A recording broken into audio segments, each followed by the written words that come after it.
born and raised in the west side of Chicago called K-Town. K-Town is really known for the upbringing of the Black Gangster Disciples. My father and his cousin Larry Hoover ran the Black Gangster Disciples. My father was very, very violent. At 3 years old, I was watching my mom get beat by my father. This happened a lot. It got to a point where my mom didn't want to be in a marriage anymore, and so we moved on the outskirts of K-Town, really close but still on the outskirts. All the protection that I had for my family was gone then, so now I had to walk through a bad neighborhood just to go to school. And so I decided to join a gang at that time.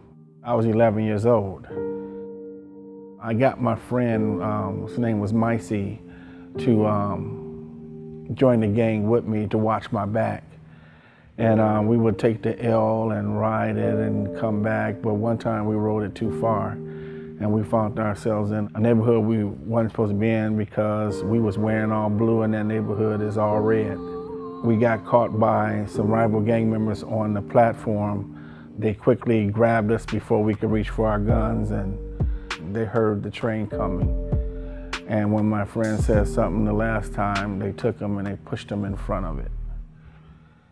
And I remember getting slapped a couple times, kicked, and somebody said, "Man, let that punk go. Just let him go." And they let me go. That should have never happened. You don't survive something like that.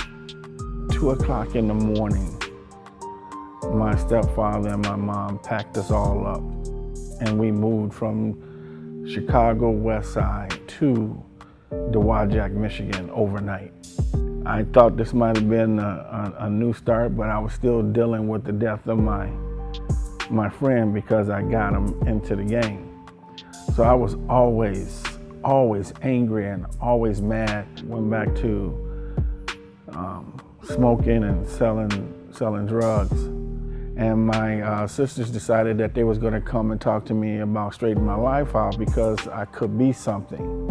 And I'm waiting on them to come pick me up, and somebody come knock on the door. My mom goes to the door and I hear her scream.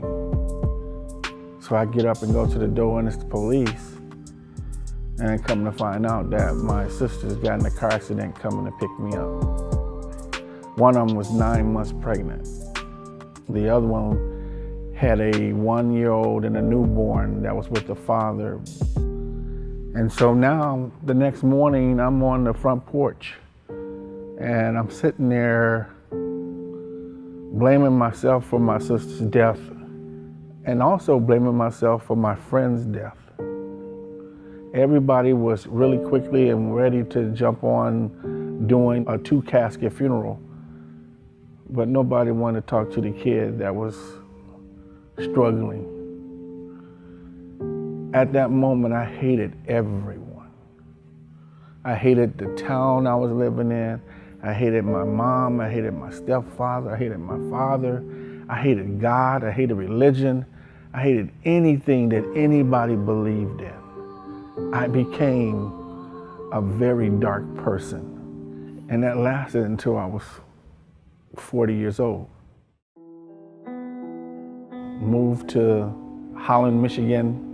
My wife had caught me cheating for the, I don't know, it might have been 100th time, and this time she was done. And she said she was leaving me. And I said, "No, you're not." And I took a knife and held her in the basement for about 8 hours, threatened to kill her if she left me. And she said, "Go right ahead." When she said that, I knew that it was done. And I kind of knew that my life was done too. So I told her I was sorry. I got in my car and I drove my car on James Street heading up to US 31. And I'm now at the light and I'm watching a semi come, deciding that I'm gonna kill myself.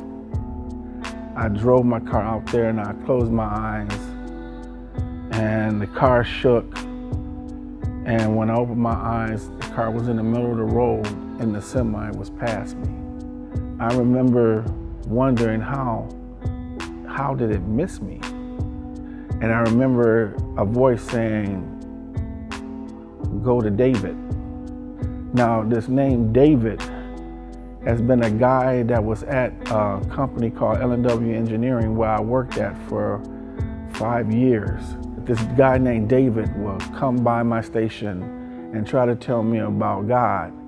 And I would say, F you and Jesus, leave me alone. But that's the guy that voice told me to go to. So when I went there, I found him and I said, I need your help. And I'm crying. And the guy looks at me and he takes off running. Now, I thought he thought I was gonna beat him up or something. I found out later that he ran to the bathroom to call the pastor of his church to tell him that the guy that they've been praying for just asked him for help. And I found out later that there was over 280 people at that church praying for me. Somebody asked me to come in to a service, and I stayed back there, and I remember the music and the songs, and I remember crying listening to the songs because somehow I felt them. Somebody at the podium said, if anybody want to come down and get prayer, they can. And hesitant, I went there and got prayer. That's when I heard the voice, as many people praying over me because I'm telling my whole life. I'm telling them that God can't love me, and they're telling me God can love you. I'm like, he can't love me, not the stuff that I did.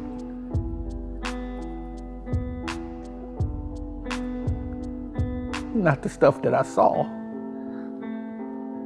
And the voice said, it's me. Give me your life. And I did. And when I did, I felt this pressure, this pain of life just get lifted. And I became a new person. And that new person, all he wanted to do was serve and serve others. And as I started reading the Bible, I started seeing that every single person in the Bible was just as messed up as I was. I went to missionary trips to Mexico, to Africa, and on a mountain in Africa, God spoke to me, maybe for the last time, and he said, I want you to do this ministry, and I'm gonna put everything in your head.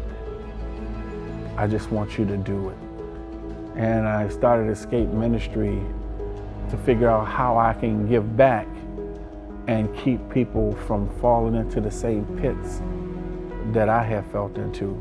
Today, Escape has helped over 2,091 kids.